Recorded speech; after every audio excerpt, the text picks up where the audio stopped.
एक शाम प्राची टीवी पर सीरियल देख रही होती है, तभी उसकी सास वहाँ आती है।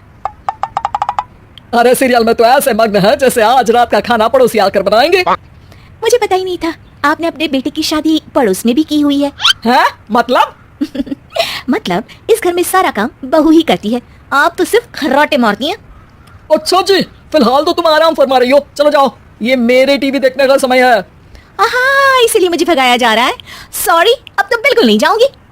प्राची की इस बात पर दोनों सास बहू के बीच टीवी रिमोट के पीछे बच्चों जैसी छीना झपटी शुरू हो जाती है, जिसके बीच श्लोक भी काम से घर वापस आ जाता है। हाँ, आज मेरी चूहे बिल्ली की जोड़ी किस बात पर झगड़ रही है? अरे तेरी बीवी मुझे टीवी नहीं देखने दे रही। अरे तुम्हारी मम्मी मुझे खाना बनाने के लिए फोर्स कर रही है। अरे वाह, ऐसे बेतुके रीजन पर तो बच्चे भी झगड़ा नहीं करते। अरे मुझे कुछ मत बोल, सब इसने ही शुरू किया है। हाँ हाँ, जैसे आप तो बहुत दूध की धूली है ना। अरे बस दोनों चुप, प्राची जाओ खाने की तैयारी करो, और माँ तुम छोड़ो, तुम्हें क्या बोलूं, शांति से अपना सीरियल देखो, मुझे दोबारा लड़ने की आवाज सुनाई नहीं देनी चाहिए। ऐसा बोलकर श्लोक वहां से चला जाता है, जिसके पीछे पीछे प्राची भी कुछ न कुछ बड़बड़ाते हुए रसोई में चली जाती है। हाँ हाँ, सासू जी को तो कुछ बोलेंगे ही नहीं, बस मुझ पर ही हुक्म चलता है, खाना बनाओ, जैसे मैं इनके घर में खाना बनाने के लिए आई हूँ। इसी तरह शाम बीतती है और रात को श्लोक और प्राची की सास खाना खाकर सोने चले जाते हैं, लेकिन प्राची गुस्से में कुछ खाए बिना काम में ही लगी रहती है। इस घर में किसी को घंटा फिक्र नहीं पड़ता, मैं खाऊं या भूखी रहूं। प्राची कुछ देर के लिए रसोई से बाहर जाती है और जैसे ही वापस आती है तो वहां दूध का भरा ग्लास देखकर हैरान रह जाती है। फिक्र पूरी है, बस दिखाना नहीं है। प्राची दूध पीकर सोने चली जाती है और अगली सुबह एक बार फिर सास बहू का कार्टून नेटवर्क स्टार्ट हो जाता है। ये तुमने ही किया है। अरे अजीब जबरदस्ती है, मैं बोल रही हूँ मैंने कुछ नहीं किया। दोनों ने मिलकर पूरे घर को पागल खाना बनाया हुआ है, यहाँ कोई नॉर्मल इंसान तो रह ही नहीं सकता, इसीलिए अब पड़ोसी क्या रिश्तेदार भी घर आने से कतराते हैं। और सुन बेटे, तू भी चंगा, तेरी माँ भी चंगी, तेरी बीवी भी चंगी, रिश्तेदार।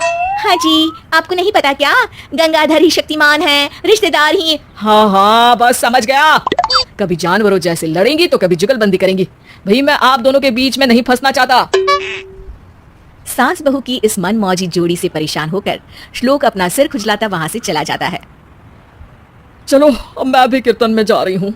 इस पर जैसे ही सास कमरे में अपना पर्स लेने जाती है तो वहां नाश्ते की प्लेट रखी देख मुस्कुराने लगती है और नाश्ता करके घर से बाहर निकलते हुए कुछ पैसे टेबल पर रख जाती है, जिसके कुछ देर बाद सिलेंडर वाला घर आता है। ओ मोरी मैया, मैं सिलेंडर के बारे में तो बिल्कुल भूल ही गई थी। घर खर्च के सारे पैसे भी मम्मी के पास है और श्लोक से बोला तो उल्टा 4 बात सुनाएंगे। प्राची ये सोच ही रही होती है कि अचानक उसका चेहरा चमक उठता है और वो घर में आकर इधर उधर देखने लगती है। तभी उसकी नजर टेबल पर रखे पैसों पर पड़ती है, जिन्हें वो सिलेंडर वाले को दे देती है। ये सब श्लोक देख लेता है। अच्छा बेटे, इतना बड़ा घोटाला, सबके सामने मैं तेरी दुश्मन और पीठ पीछे तेरी मेरी यारी। इस पर श्लोक एक प्लान बनाता है और शाम को सब एक साथ बैठे होने पर बोलने लगता है। माँ, तुम दोनों की बहुत लड़ाई होती है, इसलिए मैं सोच रहा हूँ कि प्राची को उसके घर छोड़ाऊं, इससे वो भी खुश रहेगी और तुम भी।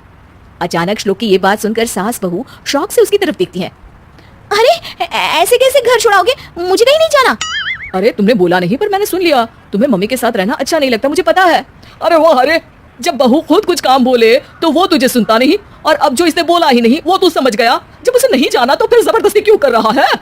अच्छा, फिर आपको मौसी के घर छोड़ाता हूँ। बस अब आप दोनों एक घर में एक छत के नीचे नहीं रह सकती। मैं इस टॉम एंड जेरी की जोड़ी को और नहीं झेल सकता। है? ऐसे कैसे नहीं रह सकते? तुम्हें इतनी दिक्कत है तो तुम्हारा बोरिया बिस्तर पैक कर देती हूँ, लेकिन मम्मी जी कहीं नहीं जाएंगी। बिल्कुल यही सुनना था मुझे। अगर दोनों में इतना ही प्यार है फिर हर वक्त ये लड़ाई का नाटक क्यों करती हो? देखा मैंने कैसे माँ किचन में दूध रखती है और तुम उनके लिए कमरे में नाश्ता रखती हो, और कैसे वो पहले ही तुम्हारी दिक्कत समझकर घर में पैसे रखकर बाहर जाती है।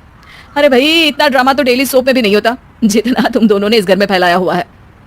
तू हमें टॉम एंड जेरी बोलता है ना, तो याद कर वो दोनों भी एक दूसरे को बाहर वालों की बुरी नजर से बचाने के लिए हमेशा सबके सामने लड़ते थे, लेकिन अकेले में दिक्कत के समय मदद भी तो करते थे। बस हमारा रिश्ता भी कुछ ऐसा ही है। और वैसे भी अगर सास बहू में तू मैं नहीं होती तो दुनिया वालों को कहानियां कैसे मिलेंगी?